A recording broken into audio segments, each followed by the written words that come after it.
بسم اللہ الرحمن الرحیم۔ السلام علیکم ناظرین، عنایہ چیمہ وائس میں دل کی گہرائیوں سے خوش آمدید۔ ایک گاؤں میں ایک نیک خاتون رہتی تھی۔ وہ بہت زیادہ سخی تھی اور اتنی نیک دل، اتنی مہمان نواز اور اس قدر غریبوں پر خرچ کرنے والی تھی کہ لوگ اسے حاتم تائی کی بیٹی کہتے تھے۔ وہ گاؤں سڑک کے قریب ہی تھا۔ پہلے تو کوئی مستقل بس سٹاپ نہ تھا، مگر دیہاتی لوگوں کی آمد و رفت کی وجہ سے آہستہ آہستہ سڑک کے اوپر بس سٹاپ بن گیا۔ اندر کے علاقوں کے دیہاتی 5-10 میل چل کر وہاں آتے کہ خرید و فروخت کے لیے بس پر بیٹھ کر شہر کو جائیں گے۔ کبھی ایسا ہوتا کہ بس کا وقت ختم ہو جاتا تو بیچاروں کے پاس وہاں رہنے کے لیے انتظام نہیں ہوتا تھا۔ اسی حال میں بیٹھ کر رات گزارتے، بھوکے پیاسے رہتے۔ اگر عورتیں ساتھ ہوتی تو اور زیادہ پریشانی ہوتی۔ اس نے محسوس کیا کہ یہاں تو ان کے لیے کوئی بندوبست ہونا چاہیے۔ چنانچہ اس نے اپنے خاوند سے کہا کہ کیوں نہ ہم لوگوں کی سہولت کے لیے ایک مہمان خانہ بنوا دے، تاکہ وہ لوگ جو رات کو آگے یا پیچھے نہیں جا سکتے وہ آسانی سے رات گزار سکیں اور وہ اگلے دن اپنے کام کے لیے روانہ ہو جایا کریں گے۔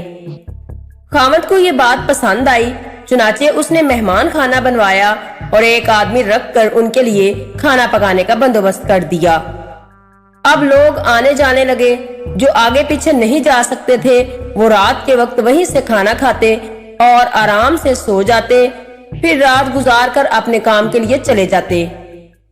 پھر کسی خیر خواہ نے اس کے خاوند کو یہ مشورہ دیا کہ آپ کی بیوی تو آپ کو کنگال کر دے گی، روزانہ اتنا کھانا پکتا ہے اور فالتو لوگ آ کر کھا جاتے ہیں، ایسی سخاوت کا کیا فائدہ؟ جب دوستوں نے خاوند کو بار بار مشورہ دیا تو خاوند کے دل میں بھی یہ بات آ گئی کہ بھئی یہ تو واقعی لوگوں نے تماشا بنا لیا ہے۔ چنانچہ اس نے ایک دن فیصلہ کر لیا کہ مہمان خانہ بند کر دیا جائے۔ بیوی کو پتا چلا تو وہ پریشان ہوئی کہ جب پروردگار نے ہمیں اتنی زمینیں دی تھیں کہ ہماری اپنی گندم سے ہی روٹی بنتی تھی اور سارا سال مہمان نوازی کا ثواب ملتا تھا، اب یہ نیکی کا ذریعہ بند ہو جائے گا۔ لیکن جب شوہر نے کہہ دیا تو بیوی چپ کر گئی، کیونکہ نیک بیویاں پھر بات کرنے کا بہانہ ڈھونڈا کرتی ہیں۔ ایک دن خاوند سے کہنے لگی کہ آج میری طبیعت کچھ اداس ہے، گھر میں رہ رہ کر تنگ سی آ گئی ہوں، کیوں نہ زمینوں سے ہو آؤں؟ اس نے کہا بہت اچھا۔ پھر خاوند اسے زمینوں پر لے گیا۔ وہاں کنواں، باغ اور فصلیں تھیں۔ بیوی کچھ دیر چلی، پھر وہ تھک کر کنویں کے کنارے آ کر بیٹھ گئی۔ وہاں کنواں، باغ اور فصلیں تھیں۔ بیوی کچھ دیر چلی، پھر وہ تھک کر کنویں کے کنارے آ کر بیٹھ گئی اور کنویں کے اندر دیکھنا شروع کر دیا۔ خاوند کافی دیر تک ادھر ادھر پھرتا رہا، پھر بیوی سے کہنے لگا نیک وقت، گھر چلیں، دیر ہو رہی ہے۔ بیوی کہنے لگی چلتے ہیں۔ پھر کنویں کے اندر دوبارہ جھانکنے لگی، کنویں میں دیکھتی رہی۔ بالآخر خاوند نے کہا کہ خدا کی بندی، کنویں میں کیا دیکھ رہی ہو؟ کہنے لگی میں دیکھ رہی ہوں کہ خالی ڈول پانی میں جا رہے ہیں اور بھر بھر کر واپس آ رہے ہیں، مگر کنویں کا پانی جیسا ہے ویسا ہی ہے۔ اس نے کہا خدا کی بندی، اگر تو سارا دن اور ساری رات بیٹھی رہے گی تو یہ پانی ایسے ہی رہے گا، خالی ڈول بھر کے آتے رہیں گے مگر پانی میں کمی نہیں آئے گی۔ جب خاوند نے یہ بات کہی تو اس نیک خاتون نے کہا اچھا، کنویں کا پانی ختم نہیں ہوتا؟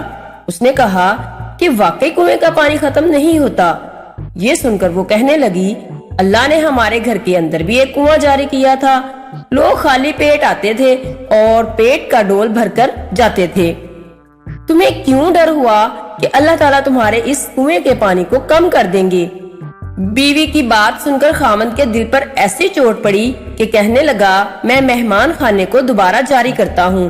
چنانچہ وہ خاتون جب تک زندہ رہی اس علاقہ میں وہ مہمان خانہ اسی طرح جاری رہا۔ ہم سب کو بھی چاہیے کہ جس کو اللہ نے جتنی توفیق دی ہے وہ اللہ کی راہ میں دوسروں کی مدد کرتے رہیں۔ اللہ ہم سب کا حامی و ناصر ہو، آمین۔ ناظرین اپنا خیال رکھیے گا، عنایہ چیمہ کو دعاؤں میں یاد رکھنا۔ اللہ حافظ۔